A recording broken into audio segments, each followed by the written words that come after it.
நேர்ல வாங்க மிஸ்டர் விஜய், என்ன விளையாடுறீங்களா? இந்தாங்க உங்க 20 லட்சம் அப்படின்னு மூஞ்சிலேயே அவர் கொடுத்த 20 லட்சத்தை விட்டெறிந்து காரி துப்பி இருக்கிறார் ஒரு சகோதரி. அவருடைய சுயமரியாதையை நான் பாராட்டுகிறேன், அவருடைய உணர்வை நான் மதிக்கிறேன். கரூர் மரணங்களின் மீது மலினமான கேவலமான மட்டமான அரசியலை செய்து கொண்டிருந்த விஜய்க்கு ஓங்கி சப்புன்னு கன்னத்துல அரைஞ்சிருக்கிற மாதிரி அரைஞ்சிருக்கிறாங்க அந்த சகோதரி. உள்ளபடி அந்த சகோதரிக்கு ஒரு சல்யூட். கரூர் மரணத்தை வச்சு எவ்வளவு கேவலமா விஜய் எல்லாம் பண்ணிட்டு இருந்தார் இல்லையா? நேத்து எல்லாரையும் கூட்டு வந்தார், நம்ம பார்த்தோம். நீங்க இப்படி ஒரு செய்திய உலக வரலாற்றுல நீங்க எந்த சேனல்லையும் கேட்டிருக்க மாட்டீங்க. அந்த செய்தி நீங்க யோசிச்சு பாருங்க, இப்படி ஒரு செய்தி, இந்த செய்தி வாசிப்பாங்களே இப்படிதான் வாசிப்பாங்க. நான் வாசிக்கிறேன் இப்போ சும்மா நீங்க கேட்டு பாருங்க, இது எவ்வளவு நாராசமா உங்க காதுல இருக்குன்னு கேட்டு பாருங்க. அந்த சகோதரி ஏன் அந்த காசை மூஞ்சில விட்டு எறிஞ்சு காரி துப்புனாங்கிற நியாயம் உங்களுக்கு புரியும்.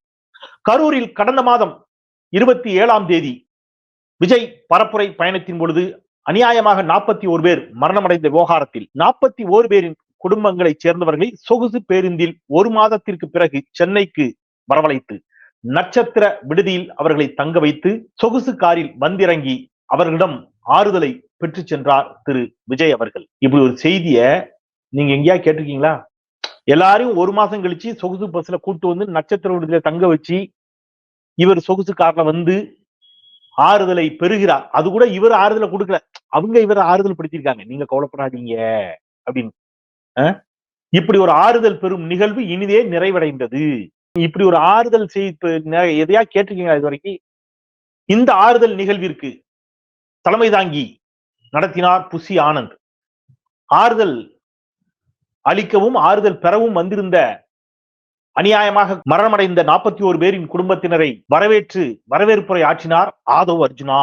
நிறைவாக ஆறுதல் பெறும் நிகழ்வு நிறைவடைந்த பிறகு நன்றியுரை வழங்கினார் சி.டி. நிர்மல்குமார். இது என்னடா இது அப்படிங்கிற மாதிரி இருக்குல்ல நமக்கு. அப்போ ஒரு சகோதரிக்கு கோபம் வருது. அவருடைய கணவர் பெயர் ரமேஷ். அவரு விஜயனுடைய ரசிகர், அல்லது விஜய் வாராருன்னு பார்க்க வந்திருக்கலாம், ஏதோ ஒண்ணு. அப்ப அவரும் இறந்து போகிறார்.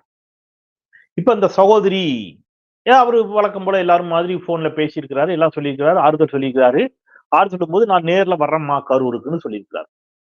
நேர்ல வர்றேன், நேர்ல வந்து உங்களுக்கான நிவாரண உதவியை தருவேன் என்றுதான் அவர் தங்களிடம் சொன்னார் அப்படின்னு அந்த சகோதரி சொல்றாங்க. இப்ப நேர்ல வருவார்னு சொன்னாங்க. சரி, நேர்ல வருவார்னு நினைச்சிட்டு இருக்கும்போது திடீர்னு பேங்க் அக்கௌண்ட்ல பணம் விழுந்துடுச்சு. பணம் விழுந்தது. அப்புறம் சரி வருவாரு, பணம் போட்டீங்களே என்னங்கன்னு கேட்டோம். இல்ல அவர் நேர்ல வருவாருன்னு சொன்னாங்க. இப்ப பார்த்தா நாங்க நேர்ல வரல, நீங்க கிளம்பி சென்னை வாங்க அப்படின்னு சொல்றாங்க. இதுல இருக்கிற அயோக்கியத்தனம் உங்களுக்கு யாருக்கா புரியுதான்னு தெரியல. அந்த சகோதரி உன்னிப்பா ஒரு விஷயத்த உணர்த்திருக்காங்க. உங்க யாருக்காவது புரியுதா என்ன அயோக்கியத்தனத்தை விஜய் பண்ணிருக்கிறான்னு உங்க யாருக்காவது புரியுதா? இந்த 20 லட்சத்தை கொடுப்பதற்கு முன்பாக, நல்லா கேட்டுக்குங்க, இந்த 20 லட்சத்தை அவர்கள் கைகளில் கொடுப்பதற்கு முன்பாக அவர்களிடம் நீங்க சென்னைக்கு வாங்க, வந்த பிறகு நான் உங்க அக்கௌண்ட்ல 20 லட்சம் ரூபாய் போடுறேன் அப்படின்னு சொல்லி இருந்தா பல குடும்பத்தினர் இதற்கு கடும் எதிர்ப்பை தெரிவித்திருப்பார்கள். ஏழை எளிய அப்பாவி மக்கள், நல்லா புரிஞ்சுங்க, அந்த மக்களை நான் குறை சொல்ல, அறியாமையில் இருக்கக்கூடிய மக்கள், ஏழை எளிய அப்பாவி மக்கள். இப்ப அந்த அப்பாவி மக்கள்கிட்ட ஒரு தன்மை உண்டு. ரொம்ப நான் சொல்றது ரொம்ப முக்கியமான ஒரு அரசியல், மைனூட்டா நான் சொல்றேன், நல்லா புரிஞ்சுங்க. அவங்க கிட்ட நீங்க ஒரு 500 ரூபாயோ 1000 ரூபாயோ உங்க பொருளை அவங்ககிட்ட கொடுத்து வச்சுட்டீங்கன்னா கூட அவனுக்கு அதை உங்க கையில திருப்பி கொடுக்குற வரைக்கும், அல்லது ஏதோ ஒரு இடத்துல உங்களுக்கு அதை அதுக்கான என்ன சொல்றது ஈடு செய்யற வரைக்கும் அவங்களுக்கு அது உறுத்திக்கிட்டே இருக்கும். இப்ப நீங்க 20 லட்சம் ரூபாய் அவங்க அக்கௌண்ட்ல போட்டீங்க, நான் நேர்ல வரேன்னு சொல்லி ஏமாத்திட்டு ஒவ்வொருத்தர் அக்கௌண்ட் நம்பரையும் வாங்கி 20 லட்சம் ரூபாய் முதல்ல போட்டு விட்டுட்டீங்க.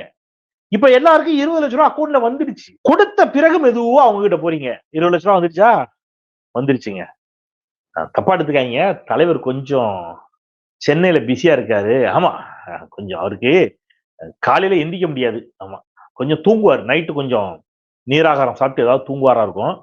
அதனால நீங்க ஒண்ணு பண்ணுங்களேன், கரூர்ல இருந்து சென்னை பக்கம் தான். ஆமா, அவருக்கு மகாபலிபுரத்துல இருந்து பனையூர் ரொம்ப தூரம், பனையூர்ல இருந்து மகாபலிபுரம். அவர் அப்படியே அங்க வந்துருவாரு.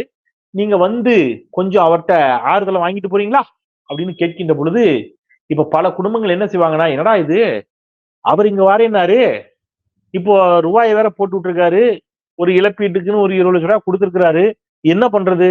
சரி, ஏதோ கூப்பிடுறாங்க போவோம் அப்படின்னு மற்ற குடும்பங்கள் அந்த கட்டாயத்தின் அடிப்படையில், அந்த நிர்பந்தத்தின் அடிப்படையில் இங்கே வந்து சேர்ந்தார்கள்.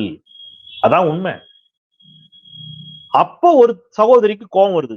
ஏங்க என்ன உங்க 20 லட்சம் ரூபாய் எங்களுக்கு முக்கியம் நினைச்சீங்களா? அவங்களும் பெரிய கோடீஸ்வரி இல்ல அந்த சகோதரி, அவங்களும் பெரிய கோடீஸ்வரி எல்லாம் இல்ல, மீடியால பார்க்கும்போது தெரியுது. அவங்களும் ஒரு சாதாரண ஒரு குடும்பத்தை சேர்ந்த சாமானிய குடும்பத்தை சேர்ந்த சகோதரி தான். இந்த அப்படி உன் 20 லட்சம்னு முதல்ல 20 லட்சத்தை மூஞ்சில அடிச்சிட்டு அதுக்கப்புறம் சொல்லியிருக்கிறாங்க. இப்ப சொல்றேன், நீ நேர்ல வந்து உன் நிவாரண நிதியை தரதா இருந்தா தா, இல்ல போ. விஜய் மனசாட்சி உள்ள மனிதராக இருந்தார். நேர்ல போய் அந்த சகோதரிய பார்த்து மன்னிப்பு கேட்டு ஆறுதல் சொல்லி அந்த 20 லட்சத்தை அவருக்கு தர வேண்டும். இல்ல வந்த வரைக்கும் லாபம் 20 லட்சம் ரூபாய் அந்த சகோதரி திருப்பி அனுப்பிட்டாங்கன்னு வாங்கி உங்க பாக்கெட்ல போட்டுக்கணும்னு நினைச்சீங்கன்னா நீங்க கேவலத்திலும் கேவலமான மனிதர். நீங்க யோசிச்சு பாருங்களேன், இவர்களுக்கெல்லாம் என்ன அரசியல் இருக்கிறது? அப்போ நீங்க இவ்வளவு கேவலப்பட்ட பிறகும் விஜய் ரசிகர்களே நேத்து திட்ட ஆரம்பிச்சிட்டான். என்ன என்ன தலைவா, நீ யார் பேச்ச கேட்டு இப்படிலாம் செய்யற அப்படின்னு புசி ஆனந்தி ஒரு ஜனம் முடிச்சு திட்டிட்டு இருக்கானுங்க. எல்லாம் இவங்களால வர கேடு அப்படிங்கிற மாதிரி. ஏதோ இவர் பெரிய சுய அறிவோட சிந்திக்கிற மாதிரியும் விஜய் அவங்க சொல்லித்தான் இந்த கவுண்டர் பண்ணி சொல்லுவாரு. ஆமா, உன் மவனுக்கு ஒண்ணுமே தெரியாது, யார் சத்யராஜ என் பையனை கெடுக்கிறதே நீதான் அப்படின்னு ஆட்சி மனோரமா சொல்லுவாங்க. ஆட்சி மனோரமா தான் நினைக்கிறேன். ஆமா, உன் பையனுக்கு ஒண்ணுமே தெரியாது, அவனை கூட்டு போய் நாங்க கரும்பு காட்டுக்குள்ள வச்சு கெடுத்துட்டோம் அப்படின்னு கவுண்டர் பண்ணி. அந்த மாதிரி விஜய்க்கு ஒண்ணுமே தெரியாது, இவங்க தான் கெடுக்கிறாங்க. அப்ப கொந்தளிச்சு போய் யார் ரசிகர்களே நீ கோவப்பட்டு திட்டுற அளவுக்கு இன்னைக்கு வந்து நிக்குது. அவங்கள சொல்லியும் குத்தம் இல்ல. நீங்க அவங்க ரசிகர்களுக்கு இப்போ நீங்க 2 திமுக காரங்க பாக்குறாங்க, 2 திமுக காரங்க சந்திச்சுக்கிட்டாங்கன்னா என்ன பேசுவாங்க? ஆனா என்னன்னா, இந்த எஸ்ஐஆருக்கு எதிராக தலைவர் கடும் போராட்டங்கள்லாம் நடத்துன்னு சொல்லியிருக்காரு. ஆமா, அது பேராபத்துன, அது என்னன்னா அப்படி பண்றாங்க, அது மாநில சுயாட்சிக்கு எதிராக இருக்குண்ணா, அது மாநில உரிமையிலே பறிக்கக்கூடியதா இருக்கு. அதுவும் இல்லாம ஜனநாயகத்தின் அடிப்படை கடமையே உரிமையே நமக்கு இருக்கக்கூடியது வாக்கு செலுத்துவது தானே. என்னன்னா இவன் அப்படின்னு ஒரு எஸ்ஐஆர் பத்தி பேசுவாங்க. அப்புறம் ஒருத்தர் அறிமுகப்படுத்துறாங்கன்னு வைங்களேன். எப்படி அறிமுகப்படுத்துவாங்க? தம்பி, ஐயா யாரும் தெரியுமில்ல, அவர்தான் மிசா ராமசாமி. ஆமா, மிசாவுல ஜெயில இருந்தவர், தலைவரோட இருந்தவர். இவர் தம்பி தடா சுந்தரம் தெரியாதா, அவர் தடா வழக்குல கைதா இருந்தவர். ஐயோ, இவங்க அப்பா அண்ணாவோட இருந்தவர். அண்ணா காலத்துல ஹிந்தி எதிர்ப்பு போராட்டத்துல போய் இவங்க அப்பா அப்பத்திலே ஜெயில எல்லாம் இருந்தவர். ஆமா ஆமா, அதுல நீங்க ஒண்ணு கவனிச்சீங்கன்னா அந்த ஹிந்தி எதிர்ப்பு போராட்டத்துல அப்படின்னு இப்படிலாம் பேசுவாங்க. ஹிந்தி எதிர்ப்பு போராட்டம், தடா போடா இல்லையா? இப்ப 2 இடதுசாரி தோழர்கள், கம்யூனிஸ்ட் தோழர்கள் சந்தித்துக் கொள்கிறார்கள், எப்படி பேசுவாங்க? தோழர், அது என்ன தோழர், நீங்க என்ன இது அம்பானிக்கு அதானிக்கு தான் மோடி நாட்டை தாரவா இருக்கணும்னு முடிவு பண்ணிட்டாரா? 35,000 கோடி எல்ஐசி பணத்தை எடுத்து தனியார் பெருமுதலாளிகளுக்கு மோடி கொடுக்கிறார். இந்த நாட்டினுடைய வளங்களை சுரண்டுகிறார். தோழர், அது நம்ம ஒரு பெரிய ஆல் இந்தியா போராட்டம் ஒன்று பண்ணும் தோழர். அதுல குறிப்பா அந்த அமெரிக்காவுடைய வரி விதிப்பிற்கு பிறகு இந்த மாதிரி அவங்க பொருளாதாரம் சார்ந்து உலக அரசியல் சார்ந்து அவங்க பேசுவாங்க. இப்போ 2 விடுதலை சிறுத்தைகள் தோழர்கள் சந்திக்கிறாங்க. அவங்க என்ன பேசுவாங்க? தோழர், ஆணவ படுகொலைகளுக்கு எதிராக அந்த ஒரு ஆணையம் அமைத்திருக்கிறார் முதலமைச்சர். ரொம்ப முக்கியமான ஒன்று. அதுல நம்ம சில கருத்துக்கள் எல்லாம் சொல்லணும். அதுல சில டிராப்டுக்கு நம்ம இந்த மாதிரி ஏதாவது பேசுவாங்க, ஆணவ படுகொலைகளை பற்றி இல்லையா? ஒவ்வொரு கட்சியும் இப்படி ஒண்ணு பேசும். நீங்க இப்ப யோசிச்சு பாருங்க, 2 தாவேகாரன் சந்திச்சுக்கிறான், என்ன பேசுவான்?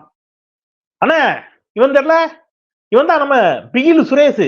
பிகில் சுரேஷ்னா பிகில் படம் பார்த்து அவன் பிகில் சுரேஷ்னு பேர் வச்சிருக்கான். இவன் தான் ஆழ்தோட்ட பூபதி ரமேஷ். ஏன்டா அப்படி பேர் வச்சு? அது அந்த பாட்டு வந்த புதுசுல அந்த பேர் வச்சுக்கிட்டேன். அது தலைவா, அந்த ஆழ்தோட்ட பூபதி சாங் இருக்குல்ல, அது வேற லெவல்ல தலைவன் ஆடி இருப்பான். இவன் என்ன பேசுவான்? அது என்னப்பா டான்ஸ், அது ஒரு டான்ஸா, அதெல்லாம் நீ என்ன பேசுற, குசியில தலைவன் ஆடி இருப்பான் பாரு. அதுலயும் அந்த ஜோதிகாவுக்கும் விஜய்க்கும் ஒரு சீன் வச்சிருப்பாங்க பாரு, அதுல தலைவன் நடிப்பு வேற லெவல்ல இருக்கும்பா இவன், இல்லையா? நீங்க நீங்க இதானே பேசுவீங்க, வேற என்ன பேசுவீங்க? இல்ல நீங்க பிராக்டிகலா சொல்லுங்க, நீங்க என்ன உலக அரசியல் பேசுவீங்களா? கம்யூனிசம் பேசுவீங்களா? பெரியாரியம் பேசுவீங்களா? மார்க்சியம் பேசுவீங்களா? அம்பேத்கரையும் பேசுவீங்களா? தனிநீள பிரச்சனையை எப்படி சரி செய்வது, தீர்ப்பது, அதற்கான பொது வாக்கெடுப்பு நடத்த வேண்டிய தேவையும் அவசியமும் என்ன, அதை பத்தி பேச போறீங்களா? இந்திய பொருளாதாரத்தை பத்தி பேச போறீங்களா? என்னடா பேசுவீங்க நீங்க சொல்லுங்களேன். சுத்தி என்ன பேச போறீங்க? இதைத்தான் பேச போறீங்க. அப்போ உங்ககிட்ட போய் வேற என்னத்தை எதிர்பார்க்கிறது? அப்ப நீங்க விஜய் என்ன செஞ்சாலும் சரிங்கிற இடத்துல மூட்ல இருக்கக்கூடிய இந்த தொண்டர்களே கோவப்பட்டு கொந்தளிக்கிறான். தலைவா அப்படின்னா இவனுக்கு ஏன் திடீர்னு இவனுக்கு கோவம் வருது? திடீர்னு ஏதாவது கொள்கை புரிஞ்சுட்டானா? அப்படிலாம் ஒண்ணும் இல்ல. இவனுக்கு ஏன் கோவம் வருதுன்னா, சோசியல் மீடியால எல்லாரும் வண்டியா திட்டுறான், இவனால தாங்க முடியல. ஏய், உங்க ஆள் என்னடா வீட்டுக்கு கூப்பிட்டுதான் ஆறுதல் சொல்லுவாரா, பனையூர் பண்ணையாரு அப்படின்னு இங்க கலாய்ச்ச உடனே இவங்களுக்கு பதட்டம் வருகிறது. தளபதி, என்ன தளபதி வண்டியா திட்டுறானுங்க சோசியல் மீடியால, நாங்க பதில் சொல்ல முடியல, முட்டு கொடுக்க முடியல அப்படின்னு யாரு கேட்கிறா? விஜய் ரசிகர்களே கேட்கிறார்கள். அந்த இடத்துல கொண்டு நிப்பாட்டிட்டாரு விஜய். வண்டியா கேட்கிறாங்க அப்படிங்கிற மாதிரி. அதனால அவனுங்களே கோவப்படுற இடத்துக்கு இன்னைக்கு தாவேகா வந்து நிற்கிறது.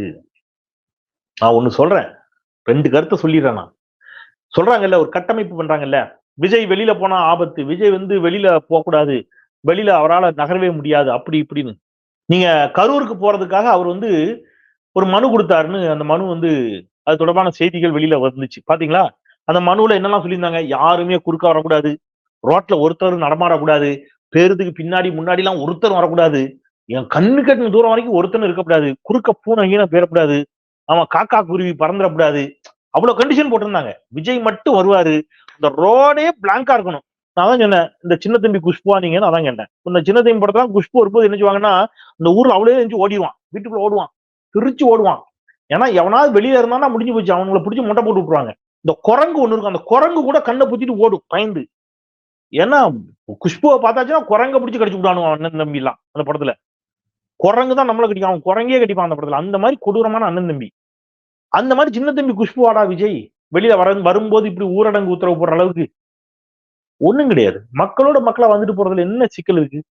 அப்ப இவ்வளவு கண்டிஷன் போட்டீங்க. தமிழ்நாடு அரசுல நீங்க வந்து டிஜிபி அலுவலகத்துல கொண்டு போய் கொடுக்குறீங்க. டிஜிபி அலுவலகத்துல இருந்து என்ன சொன்னாங்க? எஸ்பிட்ட பேசிட்டு போயிட்டு வந்துருங்க, ஒன்னும் பிரச்சனை கிடையாது. இந்தியால எங்க வேணாலும் யார் வேணாலும் போலாம், தடை செய்யப்பட்ட பகுதிகளுக்குள்ளதான் போகக்கூடாது, மத்தபடி போலாம்.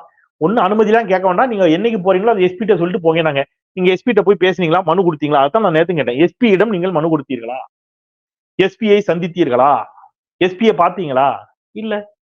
அப்ப நீங்க எவ்வளவு தூரம் மக்களை ஏமாற்றுகிறீர்கள் இல்லையா? வெளியில வந்தாலே ஆபத்து. அப்ப போன எலெக்ஷன்ல எப்படி சைக்கிள்ல வந்தார ஓட்டு போட? சைக்கிள்ல வரும்போது அவருக்கு ஏன் ஆபத்து வரல?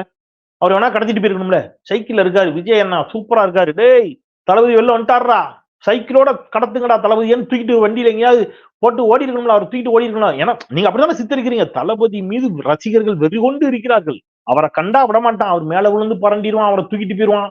அவரை இட்டுக்குன்னு போறதுலதான் பிரச்சனையே அப்படின்னு சொல்றாருல எம்பளத்தி நாடு. அவர் அன்னைக்கு இட்டுக்குன்னு வந்தீங்கல்ல ஓட்டு போடுறதுக்கு, அப்போ எப்படி இட்டுக்குன்னு வந்தீங்க? இப்ப நான் என்ன கேக்குறேன், அவரை தேர்தல் பிரச்சாரத்துக்கு இட்டுக்குன்னு வருவீங்களா இல்ல வீட்டுக்குள்ளேயே வச்சுப்பீங்களா? தேர்தல் பிரச்சாரத்துக்கு வரணும்ல அவரு. அப்ப என்ன பண்ணுவீங்க? சரி ஐயா தேர்தல் பிரச்சாரத்துக்கு வந்து நின்று ஜெயிச்சு எம்எல்ஏ ஆயிட்டாரு. நான் தான் திருப்பி திருப்பி கேட்கிறேன். அவர் சட்டமன்ற உறுப்பினர் ஆயிட்டாரு, அவருடைய தொகுதிக்கு சட்டமன்ற தொகுதிக்கு ஒரு சட்டமன்ற உறுப்பினராக அவரை இட்டுக்குன்னு வருவீங்களா இல்ல அங்கேயும் வீட்டுக்குள்ளேயே வச்சுப்பீங்களா? என்னடா கதை விடுறீங்க, கலர் கலரா ரீல் விடுறீங்க. அவ்வளவு கஷ்டமா இருந்தா வீட்டுக்குள்ளே இருக்கட்டும் தான் நாங்களும் சொல்றோம். எதுக்கு அவர் முதலமைச்சர் ஆகி கஷ்டப்பட்டு சட்டப்பேரவைக்கு வந்து, சட்டப்பேரவைக்கு வரும்போது ரசிகர்கள் எல்லாம் இதே மாதிரி வருவாங்க. அப்புறம் நீங்க துப்பாக்கி சூடுல தான் நடத்தும் அவன் மேல. பாவம், எதுக்கு விஜய் வீட்டுக்குள்ளே இருக்கட்டும். இந்த கதை விட்டு ஏமாத்துற வேலையெல்லாம் யார்ட்ட இருக்கக்கூடாது. இன்றைக்கு கன்னத்தில் அறைந்தார் போல் அந்த சகோதரியினுடைய பெயர் சங்கவி. அவருக்கு நான் என்னுடைய வாழ்த்துக்களையும் பாராட்டுகளையும் சொல்லுகிறேன். ரமேஷ் மறைந்த அந்த சகோதரருக்கு என்னுடைய இரங்கலை தெரிவித்துக் கொள்கிறேன். சகோதரியினுடைய அந்த சுயமரியாதை உணர்வை நான் பாராட்டுகிறேன், அவருக்கு என்னுடைய ஆறுதலையும் சொல்லுகிறேன் என்று சொல்லி, விஜய் அவர்கள் நேற்று அவங்க கிட்ட மன்னிப்பு கேட்டதா சொன்னாங்க. எல்லாமே தகவல் தான். மன்னிப்பு கேட்டாரு, ஏங்கி அழுதாரு, கதறி அழுதாருலாம் சொல்றாங்க. நான் என்ன சொல்றேன், நீங்க எதுக்கு மன்னிப்பு கேட்டீங்க? அப்போ உங்க மேல ஏதோ ஒரு தப்பு இருக்குன்னு உங்களுக்கே தெரியுது, அதுதானே மன்னிப்பு கேட்டிருக்கீங்க, அழுதுருக்கீங்க. மன்னிச்சுங்கம்மான்னு. அது உண்மையாக இருந்தால் இந்த மன்னிப்பை பொதுவெளியில் கேளுங்கள், பொதுவெளி சமூகத்திடம். அந்த நிகழ்ச்சிக்கு நான் தாமதமா போனது தப்பு. அந்த நிகழ்ச்சிக்கு காவல்துறை அதிகாரி எச்சரித்த பிறகும் பேருந்தை அந்த கூட்டத்திற்குள் எடுத்து சென்றது தவறு. அங்கே என் கண் முன்னால் மக்கள் மயங்கி விழுந்த பொழுதும் நான் பேச்சை தொடர்ந்தது தவறு. அந்த நிலைமை மிக தீவிரமடைந்த பிறகு, அங்கே இக்கட்டான ஒரு சூழல் எழுந்த பிறகு, பலரும் மயங்கி விழுந்த பிறகு, அதன் பிறகும் நான் பேச்சை தொடர்ந்தது தவறு. ஒரு கட்டத்துல நிலைமை கைமீறி போன பிறகு எல்லாரையும் அம்போன்னு விட்டுட்டு அங்கேருந்து ஓடி வந்தது தவறு. ஓடி வந்தனா வீட்டுக்குள்ளேயே உட்கார்ந்துகிட்டது தவறு. இப்படி எல்லா தவறுக்கும் நான் மன்னிப்பு கேட்டுக்கிறேன், இனிமேல் நான் இந்த தவறுகளை செய்ய மாட்டேன் என்று சொல்லிட்டு வெளியில வந்து அரசியல் பண்ணுங்க, பிரச்சனையே கிடையாது. ஆனா இவ்வளவு தவறையும் பண்ணிக்கிட்டு தமிழ்நாடு அரசின் மீது குறை சொல்லிட்டு, போலீஸ் மீது குறை சொல்லிக்கிட்டு, மலினமான அரசியலை செய்யலாம் நினைச்சுக்கிட்டு அந்த மக்களை ரூமுக்குள்ள கூட்டு போய் யாருக்கும் தெரியாம, மீடியாவுக்கு தெரியாம, ஒருத்தருக்கும் தெரியாம நைஸா அவங்க கிட்ட மன்னிப்பு கேட்டுக்கிட்டு, இந்த நாடகம்லாம் இங்க இருக்கக்கூடாது. மக்கள் ஏமாளிகள் அல்ல என்பதை சொல்லி, மீண்டும் ஒருமுறை தமிழ் கேள்விக்கு உங்கள் ஆதரவை தாருங்கள் என்று கேட்டு விடைபெறுகின்றேன். குரலற்றவர்களின் குரலாய் நான் செந்தில். நன்றி.